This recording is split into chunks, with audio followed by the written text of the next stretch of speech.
Hola, ¿cómo están? Hoy vamos a tener una clase bastante chiquita porque son cosas muy puntuales las que habría que aclarar de la lectura de Barthes que ustedes hicieron. Para empezar, es importante decir que Barthes es un estudioso de la teoría saussuriana y de los aportes de Ferdinand Saussure a la semiología, y por lo tanto lo que ustedes leyeron tiene un vínculo importante con eh, el trabajo de Barthes, pero también con otras cosas que ustedes pueden encontrar, por ejemplo, en lo que ya leyeron de Benveniste o en lo que ya leyeron de Ferdinand Saussure. Para empezar, Barthes hace una distinción entre la lengua y el habla. La lengua para Barthes es la institución, es la ciencia y tiene que ver con los sistemas de codificación lingüísticos y paralingüísticos, ¿no? La paralingüística está asociada con los signos de puntuación, los signos de admiración y otros dispositivos sígnicos que ayudan a representar emociones, pausas, intenciones. Y el habla, por su parte, es el acto individual y tiene que ver con el uso que se hace de la lengua en un espacio y en un contexto específico. Es decir, de qué manera el sujeto hablante utiliza el código del lenguaje, utiliza la lengua para expresar su pensamiento personal o incluso colectivo, pero cuando hablo de colectivo me refiero a un colectivo más pequeño, ¿no? Por ejemplo, puede ser local. ¿Qué cosas tenemos que tener en claro? Además, que para Saussure el signo lingüístico, que fue el que él estudió, existe como un hecho social, es un hecho social y tiene que estudiarse de esa misma forma. Es decir, el signo no tiene que estudiarse en aislado, sino debe estudiarse socialmente para poder entender los procesos de significación y de dotación de sentido que tienen desde que se crean y que además van ganando con el paso del tiempo. Bueno, Barthes, sobre esa relación entre lengua y habla, propone 5 enunciados, es decir, 5 proposiciones. La primera de esas proposiciones es que no hay lengua sin habla. No hay, eh, no puede existir un sistema de codificación si no se usa. El ejemplo de ello son las lenguas que se pierden, y se pierden porque dejan de usarse, porque dejan de hablarse. En Oaxaca tenemos un caso que para algunos podría ser un caso bastante triste. De los 16 idiomas originarios que se hablan en Oaxaca, hay uno que al menos ya se considera eh, perdido, y es el ixcateco. En el penúltimo censo poblacional se identificaban solo 4 hablantes de ixcateco. ¿Por qué se pierde la lengua? Porque la gente deja de hablarla. Ahí habría muchas cosas que analizar sobre por qué la gente dejó de hablar ixcateco, y son muchos procesos sociales que intervienen en que la gente deje de hablar o en que la gente, sobre todo los padres, ya no les enseñen a sus hijos a hablar. Esa es la primera proposición. No hay lengua sin habla. No existe, desaparece si es que existiera. La segunda proposición dice no hay habla fuera de la lengua, porque lo que hace al acto individual, lo que hace que el acto individual del uso de la lengua tenga sentido es precisamente el sistema de codificación que le da forma y que permite que el otro interprete y decodifique el mensaje. La tercera proposición es los hechos del habla preceden a los hechos de la lengua. ¿Por qué? Porque antes de que existiera un sistema de codificación además universal, hay intentos de comunicar sentimientos, emociones y pensamientos usando otros recursos. Es decir, antes de que existiera un sistema de codificación que permitiera que todos entendiéramos lo mismo, que significara lo mismo para todos, hay otros intentos por comunicar y esos son los hechos del habla. Lo que antecede a la ciencia, lo que antecede al sistema lingüístico. La cuarta proposición dice que el habla hace evolucionar a la lengua. En esta cuarta proposición identificamos un vínculo importante con lo que Emil Benveniste afirma en la lectura que ustedes también ya hicieron. El signo es a la vez mutable e inmutable. Cuando hablamos de la mutabilidad del signo, hablamos de la capacidad de los signos de adaptarse a los contextos, podríamos decir, modernos, nuevos, y generar palabras nuevas o formas nuevas de nombrar a las cosas o también de cambiar el sistema lingüístico. ¿Qué ejemplo podemos poner aquí? Los debates eternos que tiene la Real Academia de la Lengua sobre el desuso de ciertas palabras o de ciertas expresiones o incluso los cambios en los acentos que a veces hemos visto o hemos sido parte, hemos sido presa de todos esos cambios y esas adaptaciones. Por lo tanto, en la cuarta proposición, cuando Barthes afirma el habla es la que hace evolucionar a la lengua, identificamos la capacidad adaptativa y evolutiva que tiene la lengua a partir del uso que se hace del sistema de códigos. ¿Qué otro ejemplo podemos encontrar aquí? Lo que desde el estudio del lenguaje, desde el estudio de las palabras, se ha llamado neologismo o las palabras nuevas para nombrar cosas que antes o no existían o no tenían un nombre o un nombre específico, pero también los anglicismos o los extranjerismos.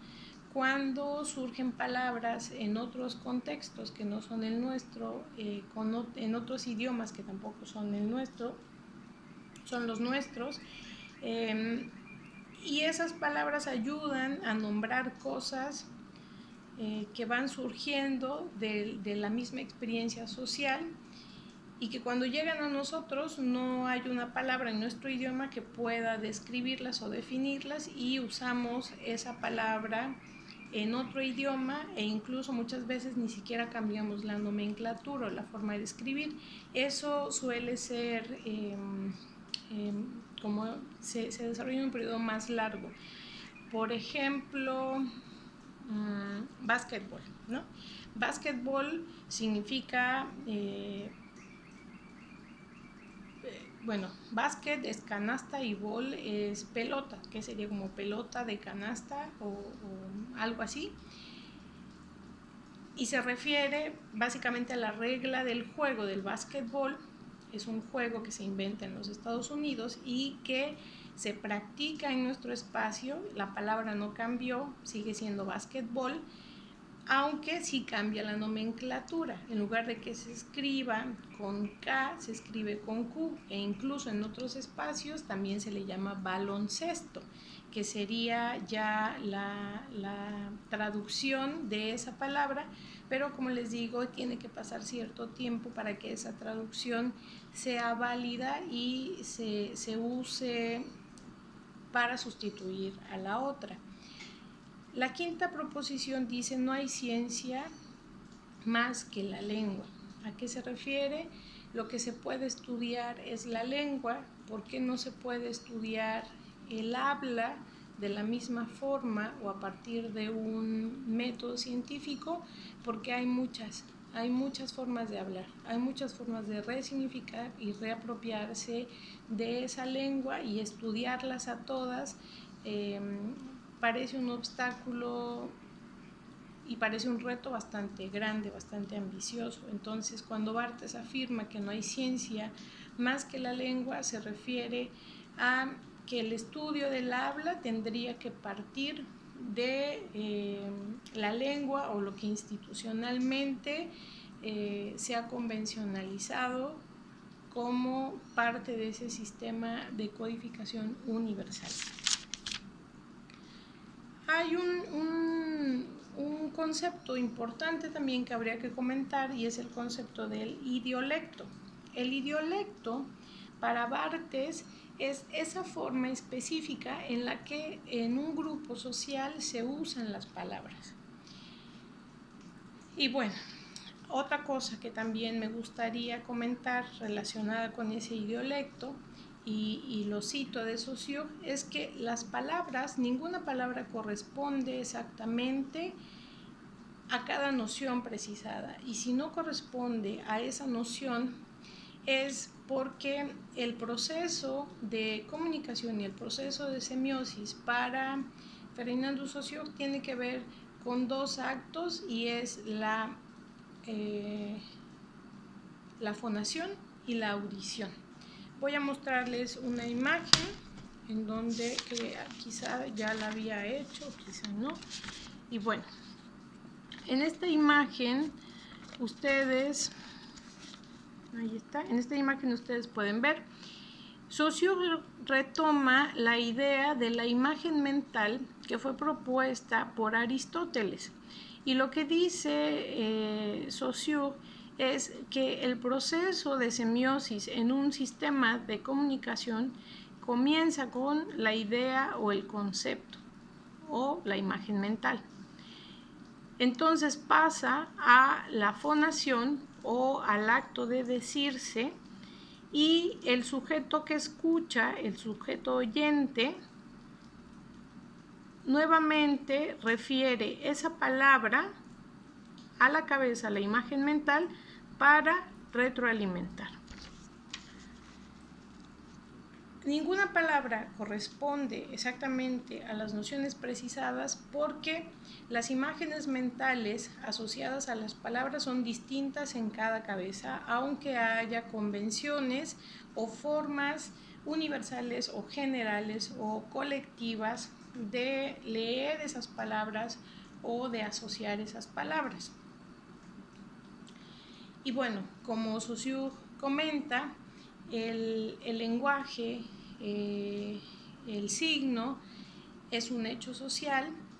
A mí me gustaría que el ejercicio que ustedes me van a entregar el lunes tenga que ver precisamente con otra cosa que van a leer esta semana, que es la semiótica de la cultura que propone Yuri Lotman. A mí me gustaría que ustedes me contaran sobre el uso que se hace de las palabras en su comunidad o en un entorno próximo más pequeño, puede ser su familia o puede ser su comunidad. ¿Qué es lo que quiero que ustedes me cuenten? ¿Cómo se usan las palabras a partir de procesos únicos de significación o de dotación de sentido en la forma de nombrar las cosas o en la forma de significar otros hechos, que puedan ser hechos naturales o que puedan ser hechos sociales? ¿Cómo se nombra, por ejemplo, a la lluvia? ¿Qué rituales o qué otros hechos sociales acompañan ese acto de nombrar? Porque somos seres rituales, entonces solemos ritualizar todo lo que conocemos, pero también lo que no conocemos, sobre todo lo que no conocemos. Y pese a la occidentalización de nuestra forma de sentir y de pensar, muchas veces, y es parte de la función del rito y del mito en nuestros espacios próximos, en nuestros espacios locales, solemos ritualizar las cosas, no forzosamente porque nuestro sistema de creencias corresponda a esa aparente eficacia simbólica del hacer, sino porque eso nos identifica, nos une con nuestra comunidad o con el grupo al que decimos pertenecer. Seguramente lo van a tener también un poco más claro una vez que hayan leído el capítulo de Lotman. Yo quiero que me cuenten sobre esos rituales o sobre esas formas de hacer y de nombrar en su comunidad o en su familia también, ¿no? En cada familia tenemos formas distintas de usar las palabras e incluso palabras a las que dotamos de otros sentidos y le dotamos de otros sentidos o resignificamos esas palabras por toda la carga experiencial que hay en torno a ella. Por poner un ejemplo, la lluvia, ¿no? ¿Cómo llama la gente a la lluvia y a esos otros signos que se relacionan con la lluvia, el trueno? Me comentaba un profesor que hizo trabajo de campo en la Sierra Sur, que la gente de algunas comunidades de la Sierra Sur suele llamarle a la lluvia y al trueno que la acompaña como serpiente, ¿no? Serpientes de agua o serpientes en el cielo por la forma que dibuja el rayo o el trueno en el cielo. Y hay muchos rituales que acompañan tanto a la serpiente de agua, de la lluvia, como la serpiente del cielo, el trueno. Algunos de esos rituales que nosotros conocemos es cuando la gente quiere que pare de llover, entierran un cuchillo en la tierra y eso, por ejemplo, representa pues un ataque, ¿no? Es un ataque a la tierra, es una manifestación de rechazo de la lluvia hacia la tierra que la produce. Este tiene un vínculo simbólico que seguramente nosotros no leemos. Es lo que les digo, aunque no compartamos ese sistema de creencias y aunque no compartamos la eficacia simbólica que le da sentido al ritual, lo hacemos y lo hacemos porque es una costumbre. Es decir, quizá hemos perdido todo el contexto y el proceso de significación que acompaña ese hacer, pero lo seguimos haciendo o lo seguimos diciendo.